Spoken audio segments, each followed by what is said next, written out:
আজ আমরা দেখতে চলেছি 2021 সালে রিলিজ হওয়া একটি অসাধারণ মুভি, যার নাম হলো দ্য কলোনি। যেখানে এমন এক ভবিষ্যৎ পৃথিবীকে দেখানো হয়েছে যে পৃথিবী পুরোপুরিভাবে ধ্বংস হয়ে গিয়েছিল। তাই মানুষ তখন নিজেদের জীবন বাঁচানোর জন্য পৃথিবী ছেড়ে মহাকাশের আরেকটি গ্রহে চলে যায়। তবে সেই গ্রহে অনেকদিন থাকার পর মানুষ বুঝতে পারে যে মহাবিশ্বে যতই উন্নত গ্রহ থাকুক না কেন, পৃথিবীর মতো কখনোই কোনো গ্রহ হবে না। তাই সেই গ্রহে থাকার প্রায় 300 বছর পর মানুষ আবারও পৃথিবীতে ফিরে আসার সিদ্ধান্ত নেয়। কিন্তু তারা পৃথিবীতে ফিরে দেখতে পায় যে সম্পূর্ণ পৃথিবী এখন পানির নিচে তলিয়ে গিয়েছে, আর পৃথিবীতে কোনো জীবজন্তু অথবা গাছপালার ছায়া পর্যন্ত নেই। এখন পৃথিবীর এই বিরূপ প্রকৃতির সঙ্গে মোকাবেলা করে মানুষকে পৃথিবীকে টিকিয়ে রাখতে পারবে, সেটাই আমরা দেখব এই মুভিটিতে। তাহলে চলুন ঘুরে আসা যাক ভবিষ্যতের ধ্বংসপ্রায় এক পৃথিবীর গল্প থেকে।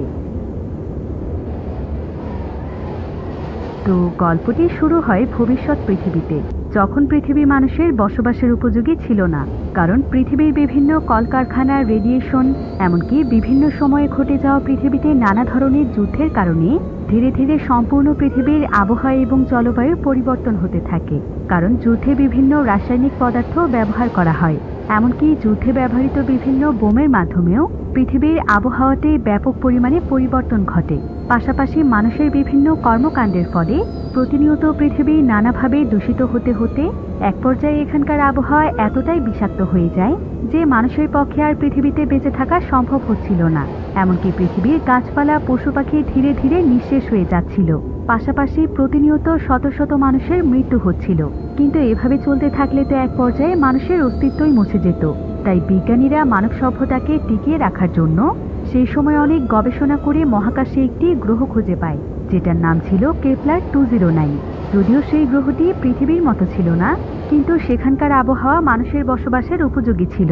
তাই বিজ্ঞানীদের বিশ্বাস ছিল যে মানুষ যদি সেখানে বসবাস করতে শুরু করে, তাহলে এক পর্যায়ে তারা সেই গ্রহটিকেও পৃথিবীর মতোই করে তুলতে পারবে। এই উদ্দেশ্য নিয়ে বিজ্ঞানীরা তখন পৃথিবীর বেঁচে থাকা মানুষদেরকে নিয়ে সোজা চলে যায় কেপলার 209 নামক গ্রহটিতে। আর বর্তমানে মানুষের সেই গ্রহতে থাকার অনেকগুলো বছর পার হয়ে গিয়েছে। যদিও এতগুলো বছর ধরে মানুষ সেখানে ভালোভাবেই জীবন কাটাচ্ছিল, কিন্তু তাদের এখানে আসার প্রায় 300 বছর পর হঠাৎ করেই মানুষের সন্তান জন্মদানের ক্ষমতা কমে যায়। ধীরে ধীরে দেখা যায় কোনো মানুষের আর সন্তান হচ্ছে না। এরপর সেখানকার সায়েন্টিস্টরা মানুষের পরীক্ষা নিরীক্ষা করে বুঝতে পারে যে এখানকার ভিন্নধর্মী আবহাওয়ার কারণে মানুষের শরীর থেকে ডিম্বাণু এবং শুক্রাণু নিঃশেষ হয়ে গিয়েছে, যার ফলে এখানে এসে কোনো মানুষেরই সন্তান হচ্ছে না। তাই তখন এখানকার সকল মানুষই দুশ্চিন্তায় পড়ে যায়, কারণ তারা তো মানবজাতিকে টিকিয়ে রাখার উদ্দেশ্যে এখানে এসেছে। আর এখন যদি কোনো মানুষের সন্তানই না হয়, তাহলে তো এক পর্যায়ে এসে মানুষের কোনো অস্তিত্বই থাকবে না। তাই এখানকার সবাই বুঝতে পারে যে পৃথিবীর বিকল্প আসলে অন্য কোনো গ্রহ হতেই পারে না। তবে এখন তো পৃথিবী থেকে আসার তাদের অনেকগুলো বছর পার হয়ে গিয়েছে। তাই সায়েন্টিস্টদের ধারণা ছিল যে এতদিনে হয়তো পৃথিবীর আবহাওয়া ঠিক হয়ে গিয়েছে। তবে কোনো কিছু যাচাই না করে এতগুলো মানুষকে নিয়ে সেখানে ফিরে যাওয়াটা ঠিক হবে না। তাই সায়েন্টিস্টরা তখন তাদের টিমের সবচাইতে দক্ষ কয়েকজন সদস্যদেরকে পৃথিবীর পরিস্থিতি চেক করার জন্য তাদেরকে পৃথিবীতে পাঠায়। আর তাদের এই প্রজেক্টের নাম ছিল রিলাইসেস। তবে যারা রিলাইসেস প্রজেক্টে কাজ করার জন্য পৃথিবীতে এসেছিল, হঠাৎ করেই কোনো গ্লিচের কারণে তাদের সঙ্গে কেপলার গ্রহের যোগাযোগ বিচ্ছিন্ন হয়ে যায়। তারা অনেক চেষ্টা করেও কেপলার গ্রহের মানুষের সঙ্গে যোগাযোগ করতে পারে না। এমনকি কেপলার গ্রহে ফিরে যাওয়ার তাদের সমস্ত রাস্তা বন্ধ হয়ে যায়। তাই তখন পৃথিবীতে পাঠানো সায়েন্টিস্টদেরকে উদ্ধার করার জন্য রিলাইসেস 2 নামক আরও একটি প্রজেক্ট তৈরি করা হয়। এরপর আমরা একটি স্পেসশিপকে দেখতে পাই, যেটা অনেক দ্রুত পৃথিবীতে চলে আসে। তবে স্পেসশিপটি সোজা এসে পানির একদম গভীরে চলে যায়। আর এই স্পেসশিপটি ছিল রিলাইসেন্স 2 নামক প্রজেক্টের স্পেসশিপ, যেটার ভেতরে 3 জন অ্যাস্ট্রোনট রয়েছে, যাদের নাম হলো কেট, টাকার এবং ব্লেক। তাদের স্পেসশিপটি পানিতে ডুবেই যাচ্ছিল, কিন্তু তারা কোনো মতে স্পেসশিপটি থেকে বের হতে পারে। তবে তাদের মধ্যে ব্লেক নামক যে অ্যাস্ট্রোনট ছিল, সে এখানে বাকি দুজনকে বাঁচানোর চেষ্টা করে। সে দেখতে পায় যে টাকার এখানে নিঃশ্বাসই নিচ্ছিল না, তাই সে তাড়াতাড়ি করে তাকে একটি অক্সিজেন মাস্ক পরিয়ে দেয়। কিন্তু কেটকে সে অক্সিজেন মাস্ক লাগানোর আগেই সে নিজেই সেখানে অজ্ঞান হয়ে যায়। এরপর যখন তার জ্ঞান ফিরে আসে, তখন সে নিজেকে একটি সমুদ্রের কিনারায় দেখতে পায়। আর সঙ্গে সঙ্গে সে তার সঙ্গীদেরকে খুঁজতে শুরু করে। কিন্তু দুঃখের বিষয় হলো, সে দেখতে পায় যে কেট মারা গিয়েছে। তবে টাকার এখনো বেঁচে আছে, কিন্তু টাকার বেঁচে থাকলেও তার অবস্থা অনেক খারাপ হয়ে গিয়েছে। সে তার শরীরে অনেক আঘাত পেয়েছে। কিন্তু তারপরও সে নিজেকে সামলে নিয়ে তার আশেপাশের সবকিছু মনিটরিং করতে শুরু করে। সে অত্যাধুনিক একটি ডিভাইস দিয়ে এখানকার আবহাওয়া চেক করে, আর এই ডিভাইসটির মাধ্যমে সে বুঝতে পারে যে এখানকার বাতাসে এখন বিন্দু পরিমাণ রেডিয়েশন নেই, অর্থাৎ এখানে তারা এখন নিঃশ্বাস নিতে পারবে। তবে তারা দেখতে পায় তাদের চারিদিকে শুধু পানি আর পানি রয়েছে। পুরো পৃথিবী ধীরে ধীরে পানির নিচে একদম তলিয়ে যাচ্ছে। এরপর ব্লেক তখন আশেপাশে এটা চেক করতে যায় যে আশেপাশে জীবিত কোনো প্রাণী রয়েছে কিনা। আর কিছু দূর যাওয়ার পর ব্লেক দেখতে পায় যে পৃথিবীতে এখন পানিতে বসবাসকারী কিছু প্রাণী জীবিত রয়েছে। তারা স্বাভাবিকভাবেই এখানে সার্ভাইভ করতে পারছে। এটা দেখতে পেয়ে ব্লেক সঙ্গে সঙ্গেই টাকারের সঙ্গে যোগাযোগ করে। তারা এখানে একটি মাইক্রোফোনের মাধ্যমে একে অপরের সাথে যুক্ত ছিল। ব্লেক তখন টাকারকে জানায় যে পৃথিবীতে এখন জীবনের অস্তিত্ব রয়েছে। সে এখন যেই জায়গাটিতে বসে আছে সেখানে বেশ কয়েকটি জলজ প্রাণী রয়েছে, তাই হয়তো এই জায়গাটি মানুষের বসবাসের জন্য উপযোগী। কিন্তু টাকার এখানে ব্লেককে তার ডিভাইসের মাধ্যমে ফার্টিলিটি টেস্ট করতে বলে, কারণ যেহেতু এখানকার আবহাওয়া ঠিক আছে তাহলে তার প্রজনন ক্ষমতাও ঠিক হয়ে যাওয়ার কথা। তাই ব্লেক তখন তার বায়োকিট বের করে ডিভাইসটির মাধ্যমে টেস্ট করে, কিন্তু ব্লেকের টেস্টের রেজাল্ট নেগেটিভ আসে। এতে ব্লেকের অনেক মন খারাপ হয়। এরপর কিছুক্ষণের মধ্যেই ব্লেক দেখতে পায় যে ধীরে ধীরে এই জায়গাটিতে কুয়াশা দিয়ে ভরে যাচ্ছে। এমনকি এখানে এত দ্রুত পরিমাণে কুয়াশা চলে আসছিল যে ব্লেক সেখানে অনেক ভয় পেয়ে যায়।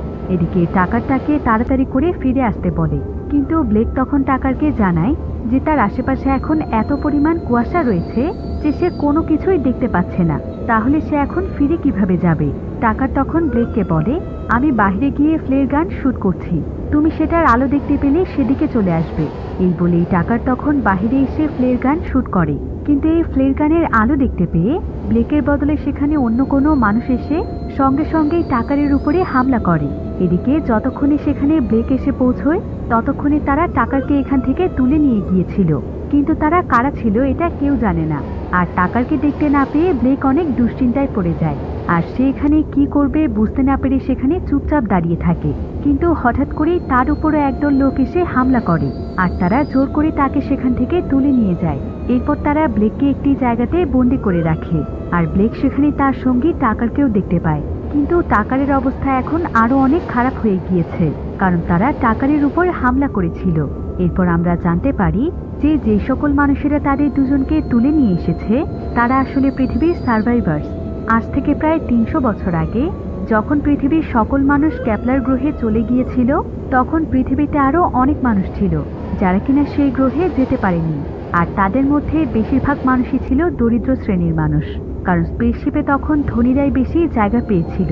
সেই সময় গরিব মানুষদেরকে সেখানে প্রাধান্যই দেয়া হয়নি। তবে ওই সমস্ত মানুষেরা যতদিন পৃথিবীতে জীবিত ছিল ততদিনে তাদের মাধ্যমে পৃথিবীর জনসংখ্যা বাড়ছিল, আর এই সমস্ত মানুষেরাই তাদেরই একটি জেনারেশন। তাই তারা ব্লেক এবং টাকারকে দেখে বুঝতে পেরেছিল যে এরাই হলো কেপলার গ্রহের মানুষ, যার ফলে তারা তাদের দুজনকেই ধরে নিয়ে এসেছে। এদিকে টাকারের শরীর আরো অনেক বেশি খারাপ হয়ে যাচ্ছে, তাই ব্লেক তখন চিৎকার করে সেখানে থাকা একটি মেয়েকে বলে, তোমরা আমাদের তাঁবু থেকে আমাদেরকে সহ সবকিছু নিয়ে এসেছো, সেখানে আমার একটি মেডিকেল কিট আছে, দয়া করে আমাকে আমার কিটটি এনে দাও। টাকারের অবস্থা অনেক খারাপ, ও ট্রিটমেন্ট না করলেও মারা যাবে।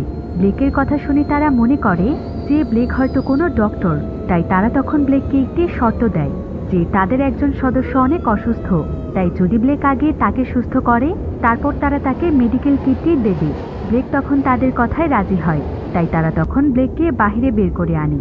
তবে তাদের মধ্যে ব্লেকের ভাষা শুধু একজনই বুঝতে পারছিল, আর সে হলো তাদের সবার লিডার।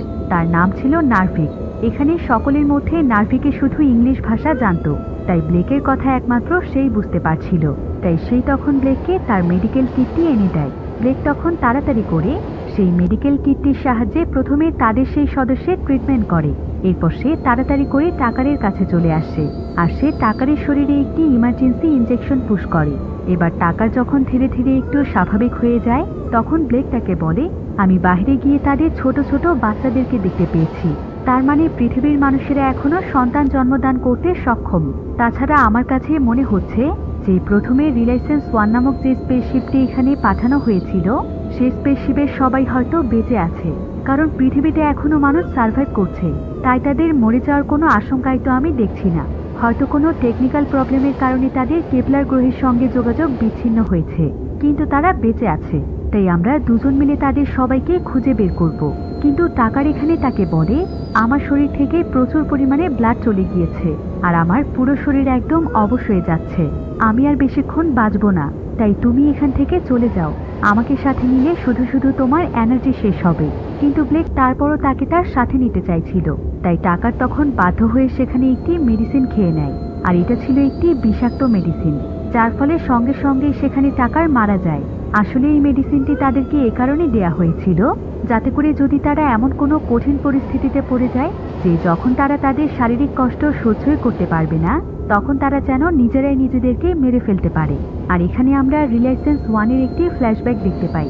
আসলে রিলায়েন্স ওয়ানে যে কয়েকজন অ্যাস্ট্রোনট ছিল, তাদের মধ্যে ব্লেকের বাবা ছিল একজন, যে কিনা রিলায়েন্স ওয়ান প্রজেক্টের স্পেসশিপে করে পৃথিবীতে এসেছিল। কিন্তু তারপর থেকে তাদের কোনো সন্ধানই পাওয়া যায়নি। এর প্রায় অনেক বছর পর যখন রিলায়েন্স টু প্রজেক্টের আয়োজন করা হয়েছিল, ব্লেক তখন পৃথিবীতে শুধুমাত্র একটি কারণেই আসতে চাইছিল, আর সেটা হলো তার বাবাকে খুঁজে বের করা। আর ব্লেক যখন অনেক ছোট ছিল, তখন তার বাবা তাকে সবসময় পৃথিবীর গল্প শোনাতো, যে পৃথিবীর আবহাওয়া কেমন ছিল, সেখানকার ঘরবাড়ি কেমন ছিল, এমনকি পৃথিবীতে একসময় মানুষের জীবন কেমন কাটত। ছোটবেলায় ব্লেকের একমাত্র সঙ্গী ছিল তার বাবা, তাই ব্লেক এখানে মনে মনে দৃঢ় প্রতিজ্ঞা করে যে যেভাবেই হোক সে তার বাবাকে খুঁজে বের করবে, কারণ সে তার বাবাকে অনেক ভালোবাসে।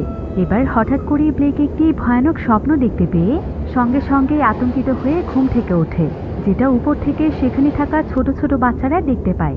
আর তারা এতে ব্লেকের উপর অনেক হাসতে শুরু করে, কারণ সে সামান্য স্বপ্ন দেখে ভয় পেয়েছে। এমনকি তারা সবাই মিলে এখানে ব্লেকের উপর পানি ঢেলে দেয়। তবে সমস্ত বাচ্চারা এখানে ব্লেককে নিয়ে মজা করলেও তাদের মধ্যেই মাইলা নামক একটি মেয়ে ছিল। সমস্ত বাচ্চারা সেখান থেকে চলে গেলে মাইলা ব্লেকের সঙ্গে কথা বলার চেষ্টা করে। এরপর ব্লেক যখন বুঝতে পারে যে মেয়েটি তার সঙ্গে কথা বলতে চাইছে, সে তখন দেয়ালে কয়েকটি ছবি এঁকে মেয়েটিকে এটা বোঝানোর চেষ্টা করে যে সে অন্য আরেকটি গ্রহ থেকে এসেছে। মাইলাও তখন তার ড্রয়িংগুলো বুঝতে শুরু করে। এরপর ব্লেক সেখানে তাকে আরও একটি ড্রয়িংয়ের মাধ্যমে বলে যে তাদের কাছে তার একটি রেড বক্স রয়েছে, সেই বক্সটি মাইলাকে সে এনে দিতে বলে। মাইলাও তখন তাকে হেল্প করতে রাজি হয়। কিন্তু কিছুক্ষণ পর ব্লেক উপর থেকে অনেক মানুষের চিৎকারের আওয়াজ শুনতে পায়। তবে ব্লেক এখানে কিছুই বুঝতে পারছিল না। কিন্তু এমন সময় ব্লেক যেখানে লুকিয়েছিল সেই জায়গাতে এসে অনেকগুলো বাচ্চা লুকিয়ে পড়ে। ব্লেকের তখন কিছুটা সন্দেহ হয় যে বাহিরে হয়তো কিছু একটা হয়েছে, তাই সে তখন সেখানে থাকে একটি ফাঁকা অংশ দিয়ে বাহিরের সমস্ত কিছু দেখতে শুরু করে। ব্লেক দেখতে পায় যে এখানে যে সমস্ত মানুষেরা বসবাস করে তাদের উপরে একদল লোক হামলা করেছে। তারা এখানে তাদের সবাইকে মারছিল, এমনকি তাদের সবকিছু ভাঙচুর করছিল। আর হঠাৎ করেই ব্লেকের সেখানে মাইলার উপর চোখ পড়ে। ব্লেক দেখতে পায় যে মাইলার হাতে তার সেই রেড বক্সটি রয়েছে, যেটার কথা সে তাকে বলেছিল। এরপর ঠিক এমন সময় সেখানে একটি বাচ্চা কাঁদতে শুরু করে, তাই ব্লেক তখন সঙ্গে সঙ্গে বাচ্চাটিকে কোলে নিয়ে তার কান্না থামানোর চেষ্টা করছিল, কারণ এই বাচ্চারা শুনতে পেলে সেই লোকেরা এখানেও চলে আসবে। কিন্তু যখন ব্লেক বাচ্চাটিকে কোলে নিয়ে আদর করছিল, তখন তার কাছে মা হওয়ার একটা মোহ কাজ করছিল। সে ভাবছিল মা হতে পারাটা অনেক ভাগ্যের ব্যাপার, কারণ তারা চাইলেই তো কেপলার গ্রহে মা হতে পারে না। এরপর প্রায় অনেক সময় পার হয়ে যায়। ব্লেক তখন বুঝতে পারে যে বাহিরের সবকিছু একদম শান্ত হয়ে গিয়েছে, কারণ বাহির থেকে কোনো শব্দ পাওয়া যাচ্ছিল না। এরপর আমরা বাহিরে নার্ভিককে দেখতে পাই, যে কিনা ছিল তাদের পুরো টিমের লিডার। নার্ভিক তখন তাদের সকলের কাছে আসে তাদেরকে সেখান থেকে উপরে তুলে আনে। কিন্তু সে মাইলাকে কোথাও দেখতে পাচ্ছিল না, তাই সে আশেপাশে সমস্ত জায়গাতে মাইলাকে খুঁজতে থাকে। আর এখানে আমরা জানতে পারি যে মাইলা আসলে নার্ভিকের মেয়ে, তাই সে তাকে এমন পাগলের মতো খুঁজছে। তবে অনেক খোঁজাখুঁজির পরেও মাইলাকে কোথাও খুঁজে পাওয়া যাচ্ছিল না। তাই নার্ভিক তখন বুঝতে পারে যে যারা তাদের উপর হামলা করেছিল তারাই হয়তো মাইলাকে তুলে নিয়ে গিয়েছে। তাই নার্ভিক তখন সেখানে খোঁজাখুঁজি করে একটি গান পায়, আর এটা হচ্ছে সেই ফ্লেয়ার গান, যেটা টাকারের ছিল। নার্ভিক তখন সেই গানটি নিয়ে সোজা তার মেয়েকে খুঁজতে রওনা হয়, যেটা দেখতে পেয়ে ব্লেকও তখন তার পিছু করতে থাকে। আর ব্লেক তাকে বারবার অনুরোধ করে যে সে যেন তাকেও তার সাথে নিয়ে যায়। সে তাকে হেল্প করতে চায়, সেও মাইলাকে উদ্ধার করতে চায়। কিন্তু নার্ভিক এখানে ব্লেকের কথায় কোনো পাত্তা দেয় না, বরং সে নিজের মতো করে সেদিকে যেতে শুরু করে। এবার অনেকটা রাস্তা পার হওয়ার পর হঠাৎ করেই দূর থেকে তারা কিছু মানুষের আওয়াজ শুনতে পায়, নার্ভিক এবং ব্লেক তখন সঙ্গে সঙ্গে সেখানে লুকিয়ে পড়ে আর তারা আড়াল থেকে সেদিকে দেখতে শুরু করে। তারা দেখতে পায় এরা হলো সেই সমস্ত লোক যারা কিনা তাদের উপর হামলা করেছিল। তো নার্ভিক এবং ব্লেক এখানে দূর থেকে দেখতে পায় যে তাদের একটি বিশাল জাহাজ রয়েছে আর তারা অনেক নিরীহ মানুষদেরকে জোর করে সেই জাহাজে ওঠাচ্ছে। এই দৃশ্য দেখতে পেয়ে নার্ভিক অনেক উত্তেজিত হয়ে পড়ে আর সে সঙ্গে সঙ্গে তার গানটির মাধ্যমে তাদেরকে গুলি করতে যায়। কিন্তু ঠিক তখনই ব্লেক তাকে বাধা দেয় আর সে নার্ভিককে বোঝানোর চেষ্টা করে যে নার্ভিক যেন কোনোভাবেই এই কাজটি না করে, কারণ তারা ছিল সংখ্যায় অনেক আর নার্ভিকের এই একটি গানের সাহায্যে তাদেরকে কোনো কিছুই করা যাবে না, বরং উল্টো তারা যদি তাদেরকে দেখে ফেলে তাহলে তাদেরকেও তারা ধরে নিয়ে যাবে। তাই যা কিছু করার তাদেরকে প্ল্যান মোতাবেক করতে হবে। কিন্তু নার্ভিক এখানে তার কোনো কথাই শোনে না, বরং সে সেখানে গুলি চালিয়ে দেয়। ব্লেক এতে অনেক ভয় পেয়ে যায় আর সে সঙ্গে সঙ্গে নার্ভিককে সেখানে অজ্ঞান করে ফ্লেয়ার গানটিকে সে অন্যদিকে ফায়ার করে যাতে করে তারা কোনোভাবেই তাদের দিকে না আসে। এদিকে সেই জাহাজের সবাই ফ্লেয়ার গানের আলো দেখতে পেয়ে তারা সবাই মিলে জাহাজ থেকে নেমে সেই আলোর দিকে যেতে শুরু করে। আর এই সুযোগে ব্লেক তাদের পেছন দিক দিয়ে আস্তে আস্তে করে পানিতে লুকিয়ে লুকিয়ে তাদের জাহাজ পর্যন্ত পৌঁছে যায় আর সে কোনো মতে জাহাজের উপরেও উঠে পড়ে। আর জাহাজে ওঠার সঙ্গে সঙ্গে সে সেখানে তার রেড বক্সটি দেখতে পায় যেটা মাইলার হাতে ছিল। তবে রেড বক্সটি এখানে একটি জালের মধ্যে আটকানো ছিল। এরপর যখনই ব্লেক সেখানে মাইলাকে খুঁজছিল ঠিক তখনই জাহাজের সবাই সেখানে চলে আসে, যার ফলে ব্লেক জাহাজের মধ্যেই লুকিয়ে পড়ে। কিন্তু ব্লেক সেই জাহাজ থেকে নামার আগেই জাহাজটি সেখানে চলতে শুরু করে, যার ফলে ব্লেক তখন সেই সমস্ত লোকদের দলে চলে যায় যাদেরকে তারা তুলে নিয়ে এসেছিল। এরপর জাহাজটি প্রায় অনেক সময় ধরে পানিতে চলতে চলতে এমন একটি জায়গাতে চলে আসে যেখানে অনেক জাহাজের ধ্বংসস্তূপ ছিল। এরপর তারা সেখানে তাদের জাহাজটি থামায় আর জাহাজের মধ্যে বন্দি থাকা সমস্ত মানুষদেরকে তারা অনেক বড় একটি পুরাতন জাহাজে নিয়ে যায় আর এই জাহাজটি অনেক ভাঙাচোরা ছিল। এরপর সেই সমস্ত বন্দি মানুষদেরকে জাহাজের মধ্যে সিরিয়ালে দাঁড়া করানো হয় আর কিছুক্ষণ পর তাদের সামনে পিলিং নামক একটি ছেলে আসে। এরপর পিলিং সেখানে প্রত্যেকটি মানুষকে চেক করতে থাকে আর চেক করতে করতে কিছু লোকদেরকে সে ভেতরের দিকে পাঠিয়ে দিচ্ছিল এবং বাকি লোকদেরকে সে এখানে বন্দুকের মাধ্যমে ভয় দেখাচ্ছিল। এরপর আবারও যখন সে তাদেরকে চেক করতে থাকে তখন সে হঠাৎ করে ব্লেকের কাছে এসে থেমে যায় আর সে কিছুক্ষণ যাবৎ ব্লেকের দিকেই তাকিয়ে থাকে, কারণ ব্লেকের উপর তার কিছুটা ডাউট হচ্ছিল। কিন্তু ঠিক তখনই পিলিংয়ের ব্লেকের গলায় থাকা লকেটটির দিকে চোখ পড়ে, যেটা দেখে সে অনেক অবাক হয়ে যায়। আর পিলিংকে দেখে এখানে এমন মনে হচ্ছিল যে সে হয়তো ব্লেককে আগে থেকেই চেনে।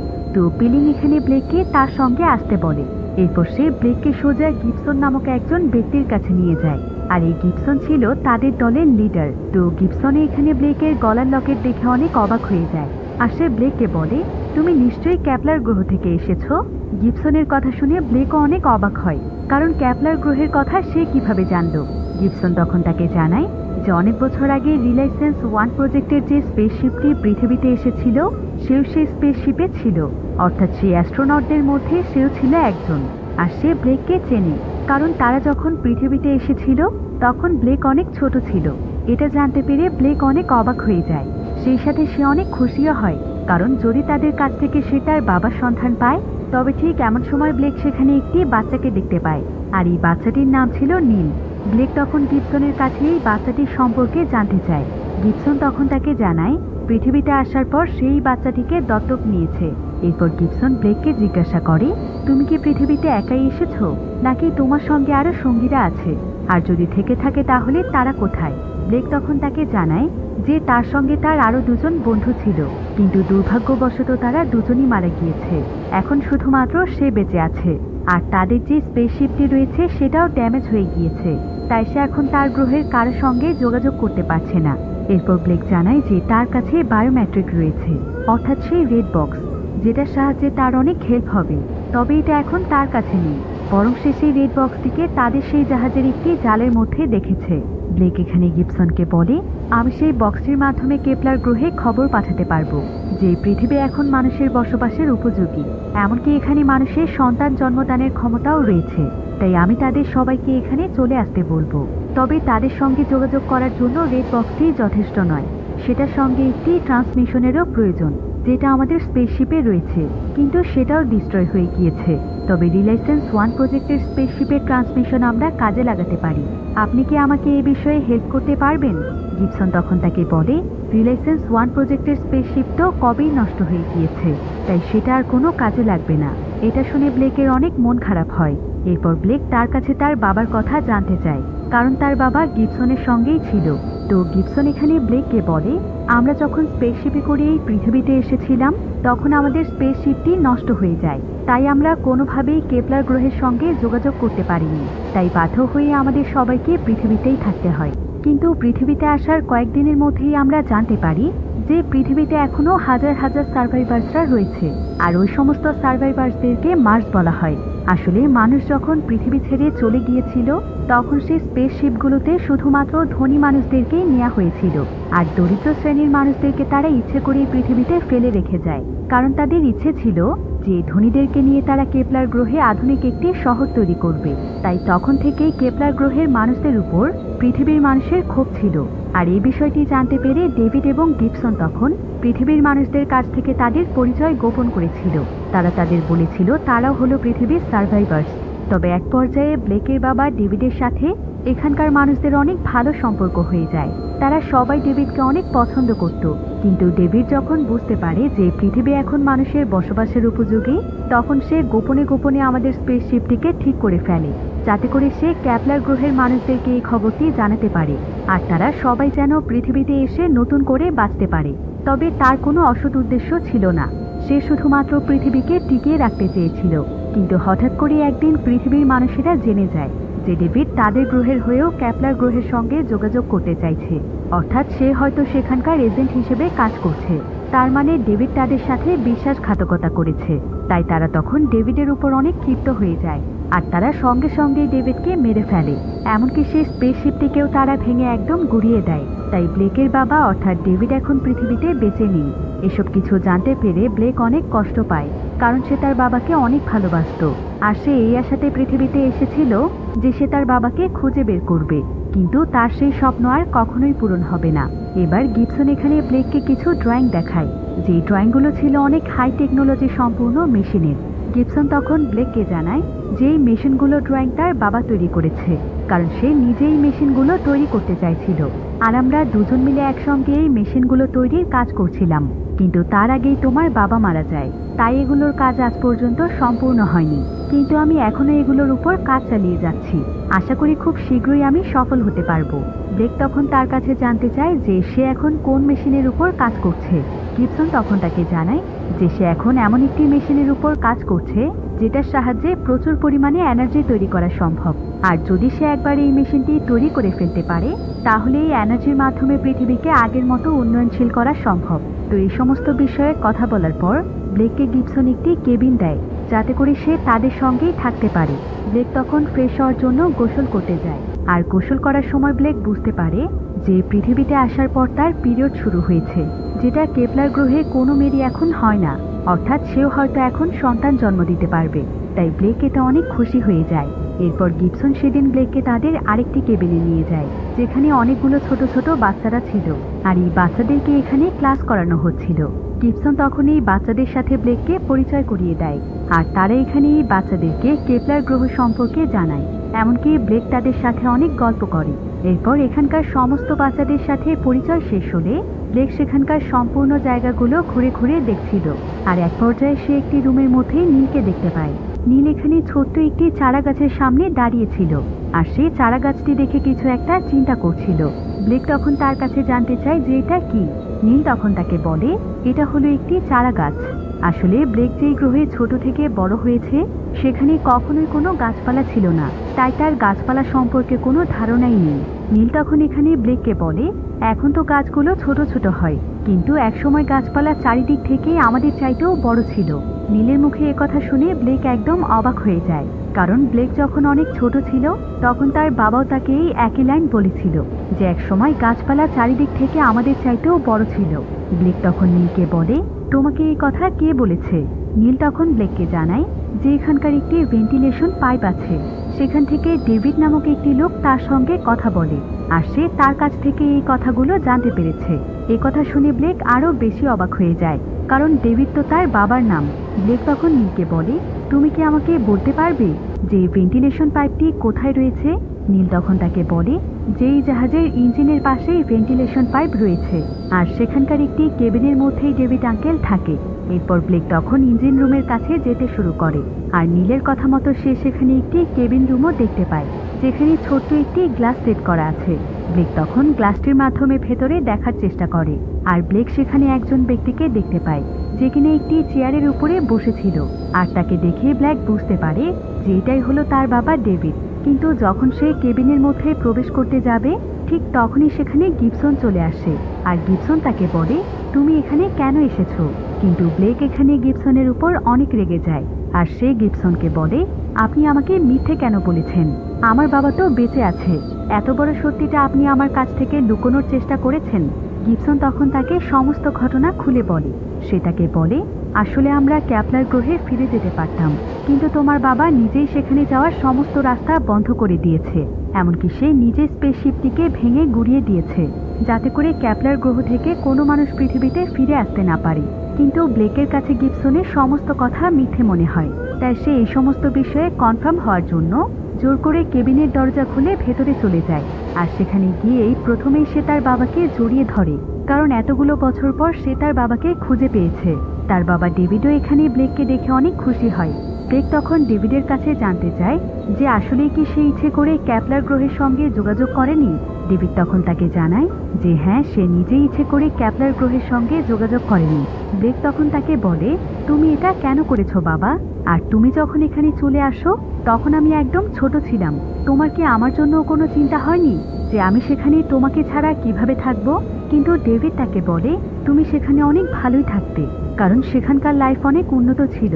কিন্তু আমি যখন এখানে এসেছি তখন আমি এখানকার শত শত মানুষদেরকে দেখেছি যাদেরকে ক্যাপলার গ্রহের মানুষেরা নিয়ে যায়নি। তারা এই পৃথিবীতে অনেক কষ্ট করে সার্ভাইভ করেছে, তবে তারা সবাই ছিল দরিদ্র শ্রেণীর মানুষ, কিন্তু তারা পৃথিবীতে অনেক সুখে শান্তিতে জীবনযাপন করছিল। আর আমি যদি তখন ক্যাপলার গ্রহের মানুষদেরকে এখানে আসতে বলতাম, তাহলে তারা তখন এই সমস্ত মানুষদের সুযোগ নিত, পৃথিবীর মানুষদেরকে তাদের গোলাম বানিয়ে রাখত, যেটা আমি কখনোই চাইনি। কারণ এখানকার মানুষগুলো অনেক ভালো ছিল, এমনকি তারা অনেক সহজ সরল ছিল। তাই আমি চেয়েছি পৃথিবীতে আবারও নতুন একটি জেনারেশন তৈরি হোক, যাদের মধ্যে কোনো অহংকার থাকবে না, এমনকি তাদের মধ্যে কোনো ধনী গরিবদের বৈষম্য থাকবে না। সবাই এখানে স্বাধীনভাবে তাদের জীবনযাপন করবে। তাই আমি ইচ্ছে করেই ক্যাপলার গ্রহের সঙ্গে যোগাযোগ করিনি। কিন্তু ডেভিডের এই সমস্ত কথা শুনে ব্লেক অনেক রেগে যায়, আর সে রাগ করে সেখান থেকে চলে যায়। কিন্তু কিছুক্ষণ পর তার কাছে গিবসন আসে, আর গিবসন তখন তাকে জানায় যে এখান থেকে একটু সামনের এলাকাতেই একটি ওয়েদার স্টেশন রয়েছে, তাই সে চাইলে সেই ওয়েদার স্টেশনে গিয়ে তার বায়োমেট্রিক মেশিন অর্থাৎ সেই রেড বক্সটিকে সেখানে কানেক্ট করে সরাসরি ক্যাপলার গ্রহের সঙ্গে যোগাযোগ করতে পারবে, আর সে তাদের সবাইকে পৃথিবীতে ফিরে আসতে বলতে পারবে।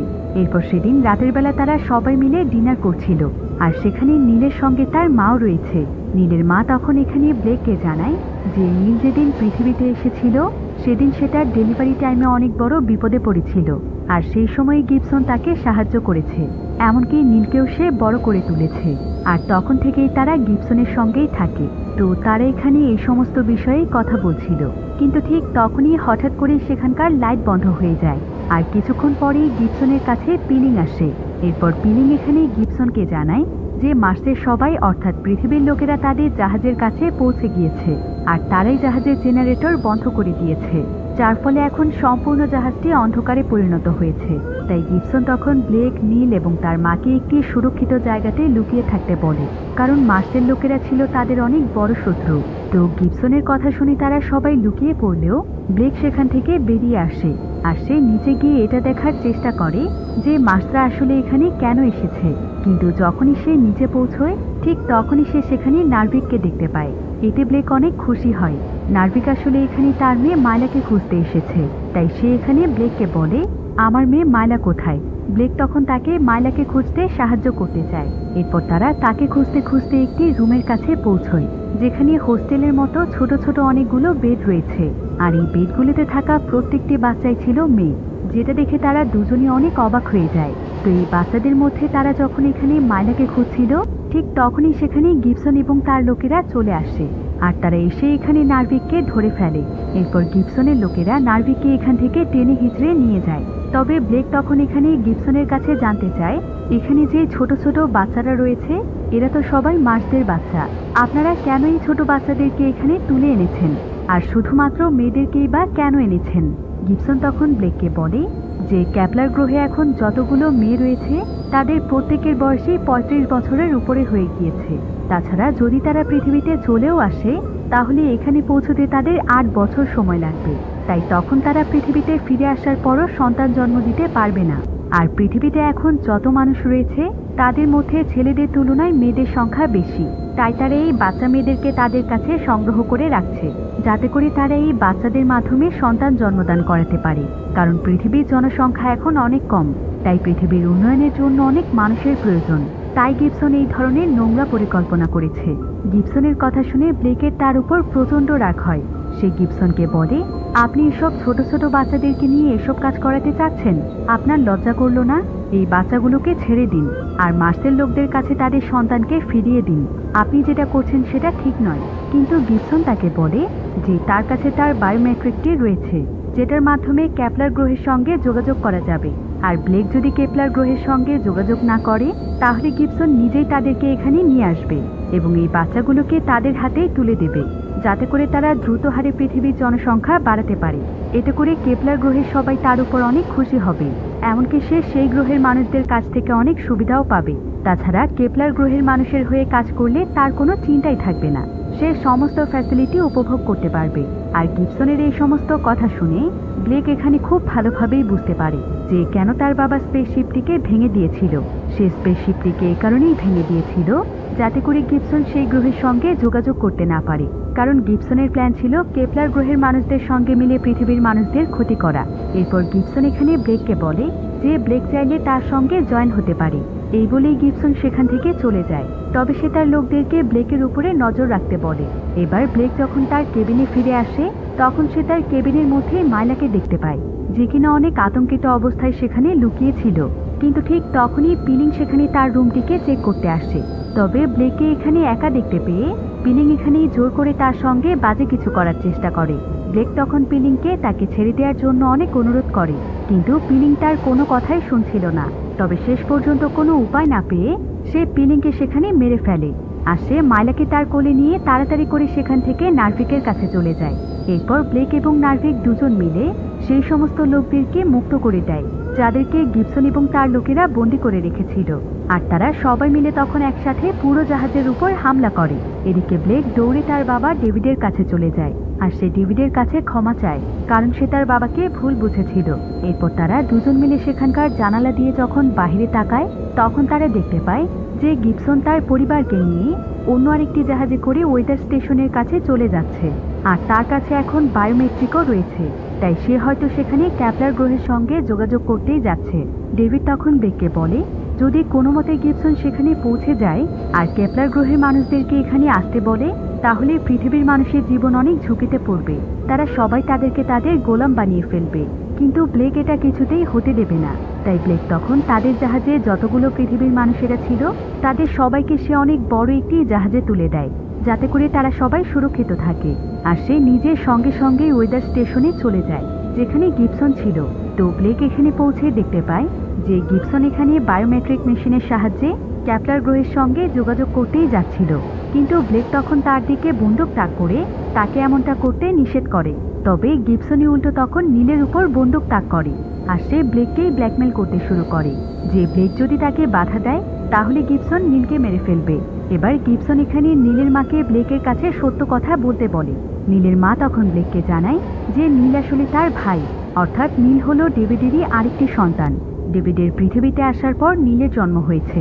ব্লেকের এতে নীলের প্রতি আরও বেশি ভালোবাসা তৈরি হয়, তাই নীলকে তো এখন তার বাঁচাতেই হবে। তবে ব্লেকের আগে নীলের মায় নীলকে বাঁচাতে যাচ্ছিল, কিন্তু সঙ্গে সঙ্গেই গিবসন তাকে গুলি করে মেরে ফেলে। এবার ব্লেক নীলের জীবন বাঁচানোর জন্য তার গানটি নিচে রেখে দেয়, আর সে নীলকে ছেড়ে দিতে বলে। আর এদিকে এই সুযোগে গিবসন বায়োমেট্রিক মেশিনের সাহায্যে কেপলার গ্রহে মেসেজ পাঠাচ্ছিল, কিন্তু ঠিক তখনই ব্লেক তাকে ধাক্কা মেরে জাহাজ থেকে পানিতে ফেলে দেয়। তবে ততক্ষণে গিবসনের সিগন্যাল কেপলার গ্রহে চলে গিয়েছিল, তাই ব্লেক গিবসনের উপর প্রচণ্ড রেগে যায়, আর সে পানির মধ্যেই তাকে মারতে শুরু করে। গিবসন এখানে ব্লেকের হাত থেকে বাঁচার অনেক চেষ্টা করছিল, কিন্তু শেষ পর্যন্ত ব্লেক তাকে পানিতে ডুবিয়েই মেরে ফেলে। তবে ততক্ষণে ব্লেক নিজেও পানির মধ্যে অজ্ঞান হয়ে গিয়েছিল। আর এমন সময় সঙ্গে সঙ্গে সেখানে নার্ভিক চলে আসে। এরপর নার্ভিক ব্লেককে তার সাথে করে উপরে তুলে আনে, যার ফলে এবারের মতো ব্লেক বেঁচে যায়। এবার তারা সবাই মিলে সেই বড় জাহাজটিতে উঠে পড়ে যেখানে নার্ভিকদের সঙ্গীরা ছিল। আর অন্যদিকে ব্লেক তার ভাই নীলের কাছে আসে। নীল তখন ব্লেককে বলে, আপু, ক্যাপলার গ্রহ থেকে কি পৃথিবীতে তারা সবাই চলে আসছে? ব্লেক বলে, হ্যাঁ, তারা সবাই এখানে আসছে। তবে ভয় পেও না, ওরা আমাদের কোনো ক্ষতি করতে পারবে না। আমি তোমাদের সবার পাশে আছি। আর আমাদের সবাইকে এখন থেকে সাবধান হতে হবে। তাদেরকে মোকাবেলা করার জন্য আমাদেরকে প্রস্তুত থাকতে হবে। ব্লেকের কথা শুনে তারা সবাই তাদের মনোবল শক্ত করে যে তারা নিজেদের অধিকারের জন্য লড়বে। তারা তাদের জীবন থাকতে কখনোই হার মানবে না, কারণ তারাই হলো পৃথিবীর আসল সার্ভাইভার্স। এরপর তারা সবাই মিলে কেপলার গ্রহের মানুষদের জন্য অপেক্ষা করতে থাকে। আর তারা তাদের সেই বিশাল জাহাজে করে কোনো এক অজানার উদ্দেশ্যে বেরিয়ে পড়ে।